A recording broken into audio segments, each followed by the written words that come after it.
Hello everyone, நான் உங்கள் mister piggy. வாங்க வீடியோக்குள்ளே போகலாம். இன்றைக்கி நம்ம எதை பற்றி பார்க்க போகிறோம்னா, தமிழ்நாட்டில் மிக பரபரப்பாக பேசிகிட்டு இருக்க ஒரு ராபரி கேஸை பற்றி தான் பேச போகிறோம். இதில் என்னன்னாக்க, திருநெல்வேலியை சேர்ந்தவங்க இவங்க வந்து பார்த்தீங்கன்னாக்க சத்யா, வீரபத்ரன் 2 பேர் இருந்திருக்காங்க. இதில் வீரபத்ரன் பார்த்தீங்கன்னா டிரைவராக வேலை பார்க்குறாங்க, அதாவது டாக்ஸி டிரைவராக வேலை பார்க்குறாங்க. அதே சத்யா வந்து ஹவுஸ் ஒய்ஃபாக இருக்கிறாங்க. இவங்களுக்கு என்னன்னாக்க, இவங்களோட எல்லாரும் சந்தோஷமாக தான் இருக்கிறாங்க. சந்தோஷமாக இருக்கும்போது அப்போ அவங்க ஃபேமிலியில எல்லாம் இருக்காங்க. திடீர்னு பார்த்தீங்கன்னா ஒரு 5 பேர் வந்து இவங்களை வந்து வீட்டில் வந்து ராபரி பண்ணுறாங்க. அதாவது இங்கே எல்லாருமே அடைச்சி வச்சுட்டு இவங்க, அதாவது சத்யாவை மட்டும் தனியாக ஒரு ரூமில் அழைச்சிட்டு போயிட்டு எங்கெங்கே நகை எல்லாம் இருக்கு அப்படிங்கிற மாதிரி போய் கேட்குறாங்க. இவங்கெல்லாம் எங்கே இருக்குன்னு சொல்லிட்டு ஓகே எல்லாம் ஐடென்டிஃபை பண்ணி எடுத்துடுறாங்க. இமீடியட்டாக என்ன பண்ணுறாங்கனாக்க, இவங்க போய் போலீஸில் வந்து அடுத்து கம்ப்ளைண்ட் பண்ணுறாங்க. கம்ப்ளைண்ட் பண்ணோடனே இந்த கேஸில் இன்வெஸ்டிகேஷன் போயிட்டுருக்குது. அதாவது அந்த போலீஸ் ஸ்டேஷனில் என்ன கேட்குறாங்கனாக்க, எல்லார்ட்டையும் விசாரிக்கிறாங்க. விசாரிக்கும் போது போலீஸுக்கு வந்து ஒருத்தவங்க மேலே மட்டும் டவுட் வருது. அதாவது அவங்க யாருனாக்க சத்யா அப்போ எல்லாரையும் வெளியில் போக சொல்லிட்டு சத்யா மட்டும் கூட வச்சு ஒரு இன்வெஸ்டிகேஷனை ஸ்டார்ட் பண்ணுறாங்க.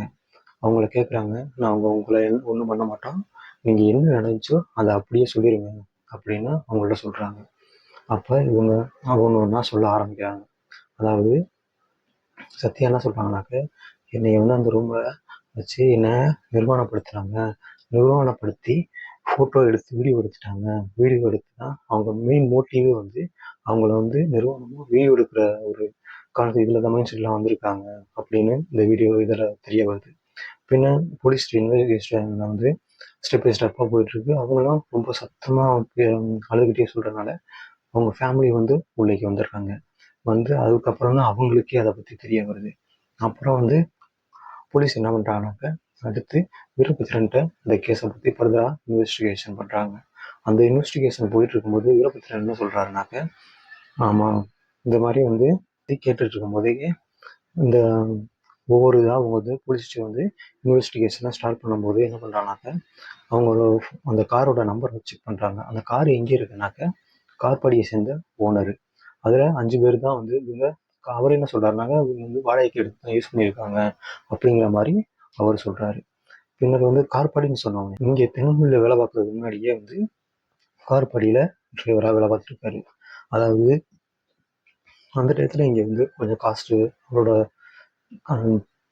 சேலரி ரொம்ப கம்மியாக இருக்குன்னு சொல்லிட்டு கார்பாடியில் ஓட்டினாங்க. அதிகமான நம்ம காசு வாங்கணும் அப்படின்னு சொல்லிட்டு, அதாவது அவங்களோட சுரேஷுங்கிற ஒரு நண்பன் வந்து தெரிவிச்சிருக்கான்.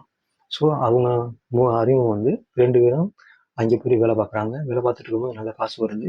பின்னர் வந்து என்ன பண்ணுறாங்க, அவங்களோட ஃபுல் ஃபேமிலியை வந்து அங்கேயே ஷிஃப்ட் பண்ணிடுறாங்க. அங்கேயே ஷிஃப்ட் பண்ணி அவங்களுக்கு அங்கே நல்லபடியாக தான் போயிட்டு இருக்குது. இப்படி போயிட்டு இருக்கும்போது ஒரு நாள் என்ன ஆகுதுனாக்கா, அடிக்கடி ஒரு வீட்டுக்கு வர ஆரம்பிக்கிறாப்புல. வீட்டுக்கு வரும்போது என்ன பண்ணுறாங்கன்னா, வீட்டுக்கு வர்றது, உங்கள்கிட்ட பேசிகிட்டு இருக்கிறது, இந்த மாதிரி போயிட்டு இருக்குது. போயிட்டு இருக்கும்போது அடிக்கடி வர்றதுனால அதாவது சத்யாவுக்கு ஒரு மாதிரி டவுட் ஆகுது. ஏன் அடிக்கடி வந்துகிட்டு இருக்காங்க அப்படின்றாங்க. மாதிரி டவுட் ஆகுது, ஏன் அடிக்கடி வந்துகிட்டு இருக்காங்க அப்படிங்கிற ஒரு மைண்ட் செட் வருது. பின்னர் வந்து போய் போக போக அவங்களுக்குள்ள ஒரு பழக்கம் உண்டாகுது. பழக்கமாகி கொஞ்ச நாளில் அவங்க வந்து ஃபிசிக்கல் ரிலேஷன்ஷிப்லேருந்து வந்து இன்வால்வ் ஆகிடுறாங்க. இந்த மாதிரி போயிட்டு இருக்கும்போது எந்த இதையும் எடுத்துக்காம நான் அப்படி தான் பண்ணுவேன் அப்படின்னு சொல்கிறாங்க. பின்னர் இவங்களுக்குள்ள ரொம்ப சண்டை வருது. சண்டை வந்தவனாக்க உடனே என்ன பண்ணுறானாக்க, அந்த சத்யாங்கிறவங்க சுரேஷோட வெளியில் கிளம்பிடுறாங்க. இவர் இதுக்கு மேலே இங்கே இருக்கக்கூடாது அப்படின்னு சொல்லிட்டு அவர் திருநெல்வேலிக்கு வந்துடுறாங்க. இவங்க குழந்தைய கூட்டிகிட்டு அவங்க அம்மா வந்து அங்கே இருக்காங்க. அவங்க அம்மா வீட்டில் வந்து இவர் இங்கே வண்டியை ஓட்டிக்கிட்டு இருக்கிறாரு. இப்படி போயிட்டு இருக்கும்போது கொஞ்ச நாளில் பார்த்தீங்கன்னாக்க சத்யாவோட அப்பா வந்து இறந்து போயிடுறாங்க. இறந்தவொடனே இவங்களுக்கு ரொம்ப தனிமையில் இருக்க மாதிரி ஃபீல் ஆகுது. அதே மாதிரி சுரேஷும் வந்து இவங்களை வந்து ரொம்ப கேர் பண்ணுறத கொஞ்சம் கொஞ்சமாக அவாய்ட் பண்ணுறாரு. இதுக்கப்புறம் என்ன பண்ணுறது, இருக்க முடியாதுன்னு சொல்லிட்டு மறுபடியும் வந்து வீரபத்ரன்ட்ட வந்து கெஞ்சுறாங்க. நான் வந்து எதுவும் பண்ண மாட்டேன், நான் அவங்களோட இருக்கிறேன் அப்படின்னு சொல்கிறாங்க. ஓகேன்னா அவரும் அக்செப்ட் பண்ணுறாரு. எதுக்காக, குழந்தைகளுக்காண்டி. பின்னப்படி நல்லபடியாக இருந்துட்டு இருக்காங்க. இந்த இது நார்மலாக போயிட்டு இருக்குது. போயிட்டு இருக்கும்போது தான் இவன் என்ன பண்ணுறான், சுரேஷ் என்ன பண்ணியிருக்கான்னா அடிக்கடி ஃபோன் பண்ணி பேசுறது, இந்த மாதிரியும் வந்து போயிட்டுருக்கு. போயிட்டுருக்கிற சமயத்தில் தான் நீ அடிக்கடி வந்து எனக்கு காசு கொடுக்கணும், அதுக்கு நான் இது பண்ணணும்னு சொல்லியிருக்கான் சுரேஷ். ஆனால் சத்யா என்ன பண்ணியிருக்காங்கன்னா, இதெல்லாம் என்னால் முடியாது, நான் இனிமேல் உன்னை விட்டுட்டு வந்துட்டேன் அப்படின்னு சொல்லியிருக்காங்க. ஆனால் அவன் வந்து கேட்குற மாதிரி இல்லை. அதனால தான் வந்து இந்த மாதிரி வீட்டுக்கு வந்து ஆளுகளை விட்டு உன்னை வந்து அவனோட மோட்டிவ் என்னன்னாக்க, இந்த மாதிரி வீடியோ எடுத்து வச்சுட்டா அடிக்கடி உன்னை வந்து யூஸ் பண்ணிக்கலாம் அப்படிங்கிற ஒரு மைத்தாட்டில் அவன் வந்து சுரேஷ் இந்த திட்டத்தை போட்டிருக்கான். பின்னர் வந்து இந்த போலீஸ் இன்வெஸ்டிகேஷனில் எல்லாமே வந்து தெரிய வருது.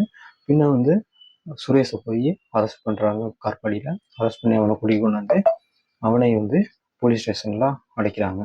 இந்த கேஸில் வந்து அவனுக்கு எவ்வளோ தண்டனை கிடைக்க போகுதுங்கிறது ஒன்றுமே தெரியாது.